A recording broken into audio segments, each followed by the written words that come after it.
राजी खुशी मैंने बूझी थी उससे। पता तो सोशल मीडिया के द्वारा पड़ी गया था कि वो पाकिस्तान में हिरासत में है। तो कल मैंने उससे पूछा, मैंने कहा बेटा कैसा है तू? तो कहने लगा पापा मैं ठीक हूँ। मुझसे नमस्ते भी की उसने। तो मैंने कहा बेटा तू एक बार हमें बता के क्यों नहीं गया, ऐसे चुपचाप चला गया? तो वो कहने लगा कि पापा लड़की की मुश्किलें ऐसी थी जिस कारण मैं आपको नहीं बता पाया और मैं सीधा यहाँ आ गया। तो मैंने तूने कितनी गलती करी है। फिर मैंने उससे कहा, मैंने कहा बेटा झूठ मत बोलना, बस जो भी बात हो सही सही बताना। उसके बाद में फिर उसे वहां से ले गए।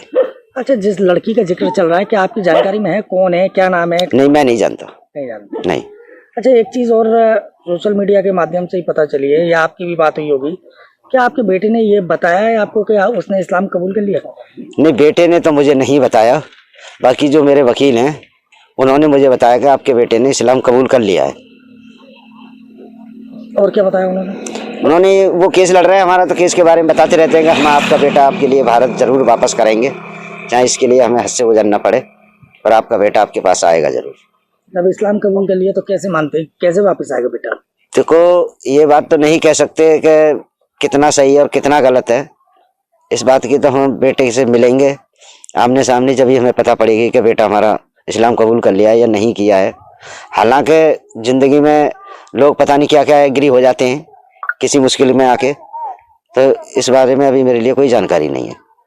अच्छा, ये बताइए कि आप अपने बेटे से मुलाकात के लिए कुछ प्रयास किए हैं, क्या किया अब तक आपने? हमने मोदी जी से और अमित शाह जी से और ये हमारे विदेश मंत्री हैं और योगी जी से हमने प्रयास किया है।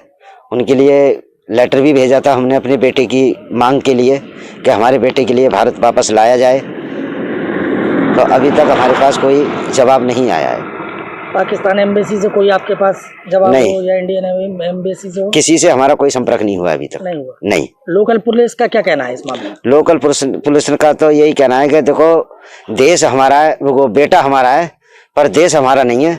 हम जहाँ तक है वहाँ तक आपकी पूरी कोशिश करेंगे, ये हमारा वायदा है आपसे। कोई किसी तरह की कोई उन्होंने आपसे डॉक्यूमेंट वगैरह या कोई एप्लीकेशन वगैरह दी अब तक? हाँ दी थी, हमने एप्लीकेशन दी थी। क्या हुआ उसमें का भी हमारे पास कोई जवाब नहीं आया। क्या चाहते हैं आप? हम तो यही चाहते हैं कि हमारा बेटा हमें मिल जाए। सबसे हमारी हाथ जोड़कर विनती है कि हमारा बेटा हमें वापस मिल जाए, क्योंकि बुढ़ापे का सहारा औलाद ही होता है, और औलाद का सहारा ना हो तो फिर माँ बाप ही क्या करें बताओ।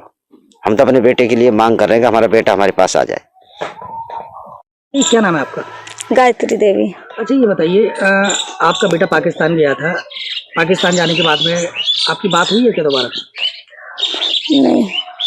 अभी कल परसों में कोई वीडियो कॉल वगैरह हुई थी? हाँ कल वही। कल हुई। क्या बता रहा था? कोर्ट में तो बात वही, पहले तो उन्हें नमस्ते करी, फिर बोलो मम्मी चिंता मत करो और मैं यहाँ ठीक हूँ, कोई बात की दिक्कत ना है। और क्या बोले? गई बोले हमने कोर्ट ने उनकी जो अर्जी थी, जमानत की अर्जी, वो खारिज कर दी है। हाँ। आपको मालूम है इस बारे में? मुझे ना मालूम, मीडिया वाले ही बता रहे होंगे। और क्या बात हुई? अलीगढ़ आने को लेके क्या बात हुई?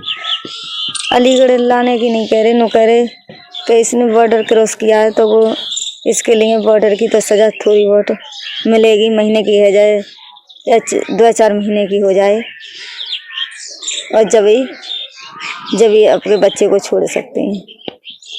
अच्छा, क्या ये बात भी हुई है कि उन्होंने, आपके बेटे ने वहाँ इस्लाम कबूल किया है, कुछ ऐसा हुआ है? हाँ भैया। क्या बोला था? मुझे कह रहे हो कि मम्मी मैं ना आऊँगा, मैंने इस्लाम कबूल कर लिया, मैं यहीं रहना हूँ। ये बात आपको कैसे बताई उसने? वीडियो कॉल पे? हाँ वीडियो कॉल पे ही बताई, वो बूझ रहे थे ना मंगई, तो उन्होंने वीडियो कॉल पे ही बताई, और क्या मैं रो रही कि मम्मी रो मत, चिंता मत करो। मतलब आपके बेटे ने वहाँ इस्लाम कबूल कर लिया पाकिस्तान में? हाँ जी। किस तरह की परेशानी बता रहा था वो आपको? कोई परेशानी नहीं बता रहा था। क्या कहना चाहेंगी यहाँ की सरकार से, कुछ कहना चाहेंगी? यहाँ की सरकार से, पाकिस्तान की सरकार से मैं तो नो कह रही हूँ कि कानून द्वारा मेरे बेटे को छोड़ दिया जाए। मेरी इतनी हथ जोड़ी है, जो उसने गलती की है मैं नो नहीं कह रही कि कानून नहीं, लेकिन उसकी थोड़ी बहुत कागज को करके मेहरबानी करके जल्दी से जल्दी मेरे घर पे लाने का प्रयास करें। अच्छा एक बात बताइए, जब उसने इस्लामी कबूल कर लिया है तो फिर हिंदुस्तान कैसे आएगा वो? माँ तो भी नहीं रह सकती बेटे के बिना। आपको उम्मीद है? पूरी उम्मीद है मुझे कि मेरा भगवान पर मुझे उम्मीद है, जो वकील साहब हैं उन पर भी उम्मीद है, सारी जनता पाकिस्तान की है, वो भी हमें विश्वास दे रही है, उनके लंग से भी हमें उम्मीद लग रही है। झांकी भी अभी तो कुछ कहा नहीं है, लेकिन झांकी भी जिंदाबाद से हम उम्मीद कर रहे हैं कि वो भी हमारे इस मामले में जरूर सहयोग देंगे। अच्छा ये बताइए, वकील आपने किया है, वकील कहाँ के वकील है वो वकील वहीं के हैं, पाकिस्तान के ही हैं जी। पाकिस्तान के हैं। हाँ जी। उनका कहना क्या है आपसे? उनका कहना ये है कि मेहता जी आप चिंता मत कीजिए, मैं ही आपका बेटा जैसा ही हूँ, मैं आपकी पूरी मदद कर रहा हूँ और करूँगा, और आपको चिंता करने की कोई जरूरत नहीं है, आपका बेटा भारत जरूर आएगा। मैं उम्मीद के साथ कह रहा हूँ। और जो आपके बेटे से जो आपकी बात हुई वीडियो कॉल पे, क्या हुई, कैसे शुरुआत की उसने, क्या बोला? इतना ही बोला उन्होंने, नमस्ते करके यही बात बोली। हमने कही बेटा हमसे छिप के चला गया है, तू क्यों? क्या मम्मी उसकी मजबूरी, लड़की ऐसी आई थी सामने मेरे जो मुझे बताना मुमकिन नहीं, मैंने समझा और मैं वहाँ से आ गया था, इसके लिए मैं माफ़ी चाहता हूँ माँ, मुझे माफ़ कर दो तुम। फिर उसके बाद में क्या बोला? उसके बाद में और मेरी क्या कहते हैं, मैंने इस्लाम कबूल कर लिया यहाँ, इतना ही बोला था। 2 ही मिनट बात कराई थी हमारी, चुके थे, हमारा भी मोबाइल का नेट भी चल नहीं रहा ढंग से, इस वजह से बात ज़्यादा हो ही नहीं पाई। अच्छा ये बताइए कि क्या वो लड़की अब शादी करने को तैयार है, आपको जानकारी हुई है क्या? जी मुझे कबूल होने के बाद? नहीं, मुझे कोई मालूम नहीं है इस बात की। नहीं शादी फादी की बेटे ने बताई और नहीं उन्होंने कुछ बताया है। बस हम तो अपने बेटे की उम्मीद लगा रहे हैं कि हमारा बेटा जल्दी से हमारे पास आ जाए।